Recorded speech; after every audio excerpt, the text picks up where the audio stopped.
आणि त्या देवेंद्र फडणवीसला उघड उघड चॅलेंज दिलेल्या उद्धव साहेबांनी, एक तर राजकारणात तू राहील नाहीतर राजकारणात मी राहील.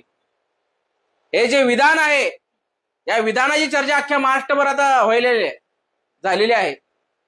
कारण की हे विधान साधन आहे, एका जिद्दीनं पेटलेल्या एका व्यक्तीचं विधान आहे. ते जिद्दीनं पेटलेल्या एका राजकीय नेत्याचं विधान आहे. ज्या नेत्याला छळ केला गेला, ज्याचा पक्ष चोरला, चिन्ह चोरलं, ज्याचे आमदार फोडले, खासदार फोडले, ज्याचा बाप सुद्धा चोरण्याचं काम या फडणवीसनं केलं, त्या फडणवीसच्या विरोधात ही जी चीड आहे, मनामध्ये आग आहे, ती आग आता उद्धव साहेबांच्या तोंडातून बाहेर पडलेली आहे.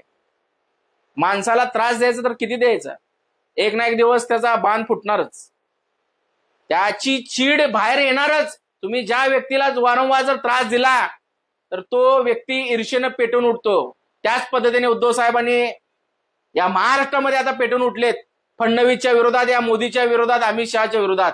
जर तुमच्या दम असेल तर तुम्ही उद्धव साहेबांचा सामना करून बघा.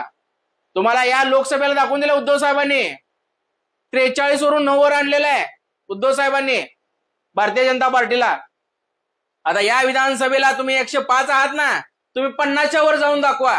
तुम्हाला या शिवसैनिकांचं आव्हान आहे, या शिवसैनिकाचं आव्हान आहे या भाजपला. 50 आमदाराच्या वर तुम्ही जाऊन दाखवा फक्त.